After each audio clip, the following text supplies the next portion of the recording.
तो welcome guys, day 29 of daily PYQ discussion series में। और इस सीरीज में हम PYQs को ना सिर्फ डिस्कस करते हैं बल्कि उनके ऑप्शंस पे भी थोड़ा रिसर्च वर्क करने की कोशिश करते हैं, क्योंकि वी हैव ऑलरेडी सीन कि कम से कम 20 से 25 क्वेश्चन ऐसे होते हैं जो या तो यूपीएससी PYQ से पूछता है डायरेक्टली, या वो PYQ पे बिल्टअप होते हैं। अभी हम पॉलिटी की सीरीज देख रहे हैं, राइट। सो डायरेक्टली आते हैं आज के क्वेश्चन पे। So consider the following statement. In first Lok Sabha, single largest party in opposition was स्वतंत्र पार्टी। बस यही हटाना है आपको, इससे हटा दो, ऐसे एलिमिनेशन वर्क करता है। बस सबसे पहले रॉन्ग आंसर को, ये अप्रोच हमेशा देखना जब भी आपको PYQ लगाना हो या कोई भी अगर MCQ लगाना हो। तो before searching for the right option, you just search for the wrong option कि इनमें से रॉन्ग क्या हो सकता है।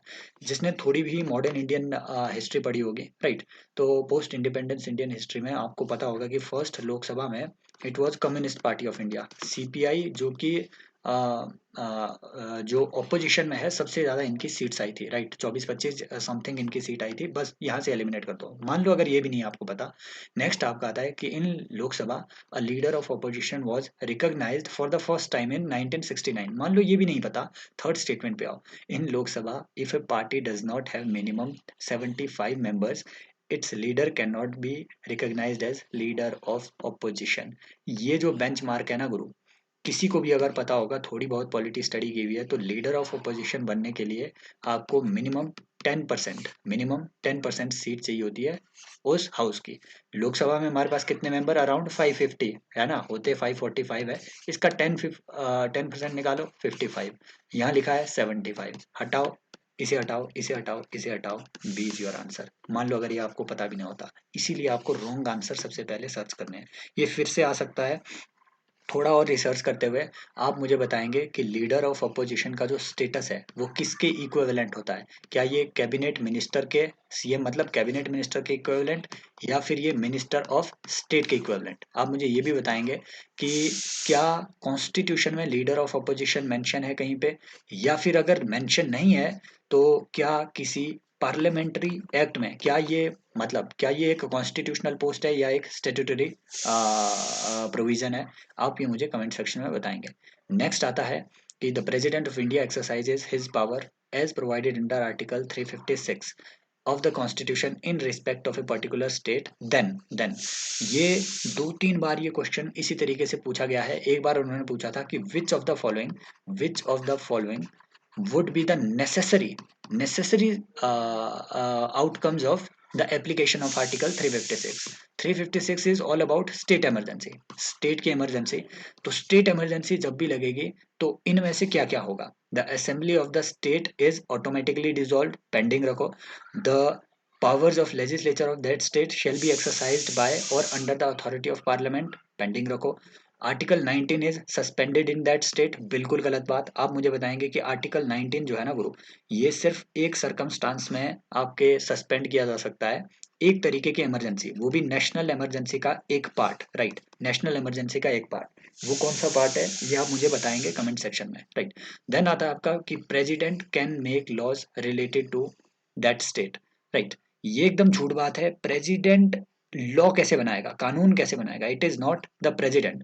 The power of legislature of that state shall be exercisable by और under the authority of the parliament. ये बात सही है, ये बात सही है कि पार्लियामेंट जो है स्टेट लेजिस्लेचर की पावर्स को एक्सरसाइज कर सकता है। अगर ये बात आपको बोले कि स्टेट लेजिस्लेचर क्या ऑटोमेटिकली डिसॉल्व होगी, नहीं, गलत बात है। In fact there was a case, right, your SR Bommai case, इसमें सुप्रीम कोर्ट ने कुछ डायरेक्शंस दी हुई है कि कब आपको स्टेट इमरजेंसी अप्लाई करनी है, कब अप्लाई नहीं करनी है। और सुप्रीम कोर्ट ने एक बात ये भी कही कि आप स्टेट लेजिस्लेटिव असेंबली को सिर्फ तभी डिसॉल्व आप तभी कर पाओगे अगर आपकी स्टेट की इमरजेंसी, आर्टिकल 356 के तहत आपने जो इमरजेंसी अप्लाई की हुई है, अगर उसे रेटिफिकेशन मिल जाए पार्लियामेंट की, उसी के बाद आप इसे डिसॉल्व कर पाओगे स्टेट असेंबली को। अदरवाइज आप सिर्फ इसे सस्पेंड करोगे, जो कि बाद में री इंस्टेट की जा सकती है। और SR बोम्मई केस में सुप्रीम कोर्ट ने एक बात और बोली थी कि any type of emergency falls under judicial review, right. ये बात आपने याद रखनी है कि इमरजेंसी पावर्स, स्पेशली जो स्टेट इमरजेंसी है, it falls under judicial review.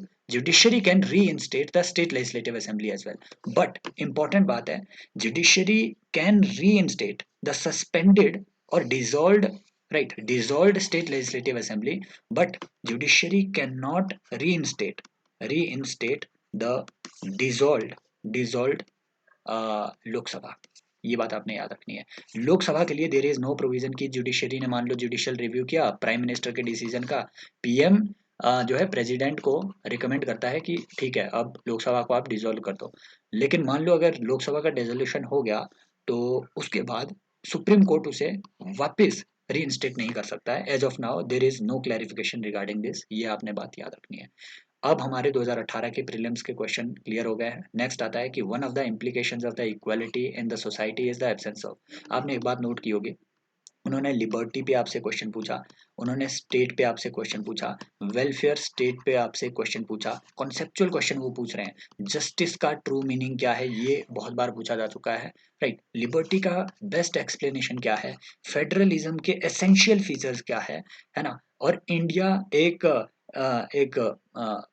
India is having a cabinet form of government, which of the following best explains this, right. ऐसे करके उन्होंने क्वेश्चन पूछा था. यहाँ पूछा कि equality in the society, which of the following is the implication of equality in the society is the absence of, right. It is not the absence of restraints, not the absence of competition, not the absence of ideology. For example India में there is ideology, India में there is ideology, right. India में leftist भी चलते हैं, rightist भी चलते हैं, सब चलते हैं, लेकिन कॉन्स्टिट्यूशन रिकॉग्नाइजेस इक्वालिटी. समझ गए, तो हटाओ इसे.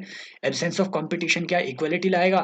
नो. इससे तो एकदम ये एकदम नेगेटिव टोन वाली बात है कि कंपटीशन हटा दो, कंपटीशन से आपका प्रोग्रेस रुक जाएगी, right. So absence of competition is not the implication of the society of equality.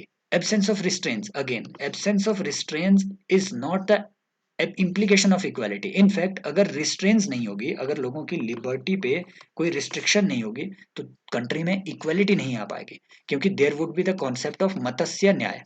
मत्स्य न्याय वहां पे प्रिवेल करेगा. मत्स्य न्याय मतलब बड़ी मछली छोटी मछली को खा जाएगी, और रिस्ट्रेंस ना होने की वजह से ये भी दिक्कत हो जाएगी.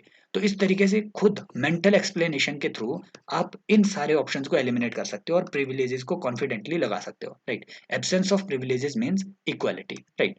देन आता है consider the following statement with reference to constitution of India, DPSP of the state policy constitute limitation upon legislative function, executive function. None of the above. ना तो directive principles source of power है, ना ही directive principles limitation है. Similarly ना ही आपकी preamble limitation है, ना ही preamble source of power है.